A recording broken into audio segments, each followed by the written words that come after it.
அனைவருக்கும் வணக்கம்.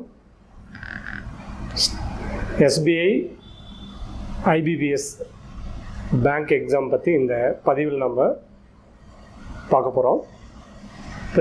பொதுவாக இன்றைக்கி இன்ஜினியரிங் முடித்த மாணவர்கள், எனி டிகிரி முடித்த மாணவர்கள் பேங்கிங் எக்ஸாம்ஸ் ஓரியன்டாக நிறைய பேருக்கு அவேர்னஸ் இருக்கிறதில்ல.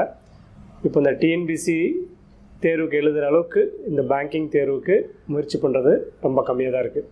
இப்போ நம்ம எல்லாருமே ஸ்டேட் கவர்மெண்ட் ஓரியன்டான தேர்வையே எதிர்பார்த்துட்ருக்கோம். இப்போ இந்த தேர்வு எழுதி ரிசல்ட் லேட்டாக வருது, 6 மாதம் 1 வருஷம் இந்த மாதிரி காத்துட்ருக்க நிலையில் இந்த பேங்கிங் வங்கி தேர்வு ஸ்டேட் பேங்க் ஆஃப் இந்தியா, அடுத்தது பார்த்திங்கன்னா IBBS நேஷ்னலைஸ் பேங்க், எல்லாத்துக்குமே பார்த்திங்கன்னா IBBS காமன் எக்ஸாம் வச்சு போஸ்டிங் வருஷம் பூரா இந்த எக்ஸாம் 3 மாதத்துக்கு ஒரு டைம் நடந்துட்டு தான் இருக்குது. So state bank and IBBS, state பேங்க்கில் ஒரு வருஷத்துக்கு பார்த்திங்கன்னா clerical exam, probationary officer exam, section officer எக்ஸாம்ட்டு தனித்தனியாக கண்டக்ட் பண்ணுறாங்க. அதே போல் IBBSலேயும் clerical, probationary officer and section officer அப்படின்ற எக்ஸாம்ஸ் கண்டக்ட் பண்ணுறாங்க.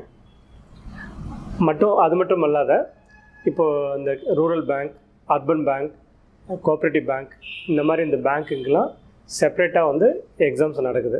இப்போ இதெல்லாம் பார்த்திங்கன்னா நல்லா நீங்கள் ப்ரிப்பேர் பண்ணி இந்த தேர்வுலாம் எழுதுறீங்க அப்படின்னா கண்டிப்பாக ஒரு வருஷத்துலேயே ஒரு போஸ்டிங் போயிடலாம். இப்போ பேங்க் எக்ஸாம்ஸ் பொறுத்த வரைக்கும் நமக்கு எப்படிலாம் கொஷின்ஸ் இருக்கும் அப்படின்னு பார்த்தீங்கன்னா, aptitudes, quantity aptitudes, reasoning, general awareness, அதே மாதிரி ஜென்ரல் இங்கிலீஷ், இந்த மாதிரி தான் அவங்களுக்கு அதில் அப்ஜெக்டிவ் டைப் கொஷின்ஸ் தான் கேட்குறாங்க. ஸோ ப்ரொபஷனரி ஆஃபீஸ் கிளரிக்கல் அப்படின்னா டேரெக்டாக உங்களுக்கு எக்ஸாம்ஸ் வச்சு டேரெக்டாக போஸ்டிங் போடுறோம். ப்ரொபஷனரி ஆஃபீஸ்னு வரும்போது ஃபஸ்ட் ப்ரிலிமினரி, மெயின்ஸ் அண்ட் இன்டர்வியூன்னு இருக்கும். இப்போ இந்த மாதிரி நிறைய பேர் இன்டர்வியூன்னு சொல்லி பயந்துடுறாங்க. இந்த மாதிரிலாம் பயந்துக்க வேண்டியது கிடையாது. ஒரு டைம் ஒரு எக்ஸாம் எழுதி கடைசி வரைக்கும் போய் பார்த்தோம்னா தெரியும்.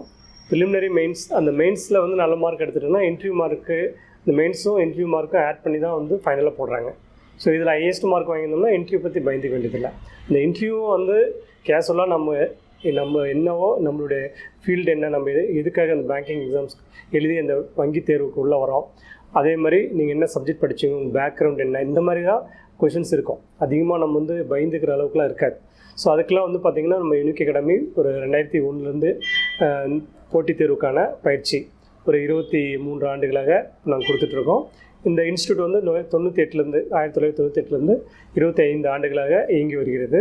ஸோ வங்கி தேர்வு இங்கே படித்தவங்க ஒரு 4500 பேருக்கு மேலே இன்றைக்கி பல்வேறு பேங்க்கில் கிளரிக்கல் ஆஃபீஸராகவும், ப்ரொஃபஷனல் ஆஃபீஸராகவும், மேனேஜராகவும், அதுக்கு மேலே டாப் லெவல் ப்ரொமோஷனெலாம் இருக்காங்க. ஸோ அந்த மாதிரி நீங்களும் இந்த வங்கி தேர்வு எழுதி வெற்றி பெற வேணும்னு நினச்சிங்கன்னா யூனிக் அகாடமி ஜாயின் பண்ணுங்கள். அந்த வங்கி தேர்வுக்கு நம்ம இந்த கால்ஃபர் வந்த பிறகு தான் படிக்கணுன்றதில்லை. இப்போ ஒரு +2 முடிச்சுட்டு ஒரு காலேஜ் படிக்கும்போது அதுக்கான பயிற்சி படிக்கலாம்.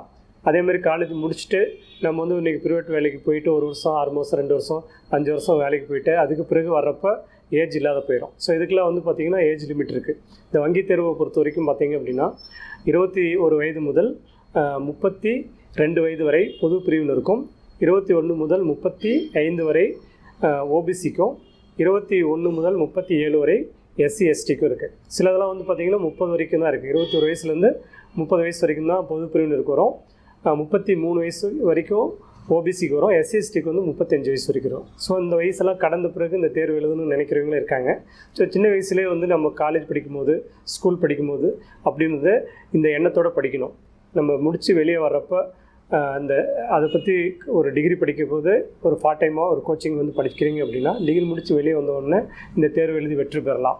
சில எக்ஸாம்லாம் பார்த்திங்கன்னா 10th பாஸ் பண்ணியிருந்தால் போதும், 12th பாஸ் பண்ணியிருந்தால் போதும், டிகிரி படிச்சிருந்தால் போதும், அந்த மாதிரிலாம் இருக்குது. ஸோ எந்தெந்த தேர்வு, எந்தெந்த குவாலிஃபிகேஷன் அப்படின்றதெல்லாமே தொடர்ந்து இந்த நம்ம யூடியூப் சேனல், இந்த சேனல் பாருங்கள்.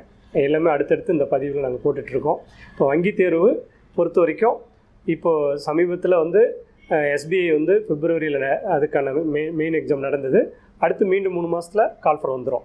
So probationary officer, section officer, clerical அப்படின்னு 3 கேட்டகரியாக state bank and IBBS conduct பண்ணுறாங்க. அதில் ரூரல் பேங்க், அர்பன் பேங்க்கும் இந்த மாதிரி கால்ஃபர் கொடுத்துட்ருக்காங்க. வருஷம் பூரா அதுக்கான பயிற்சி யூனிக் அகாடமியில் Monday to Friday batch, weekend batch, அதே மாதிரி ஈவினிங் பேட்ச் அப்படின்றது நாங்கள் ஃபிக்ஸ் பண்ணுறோம்.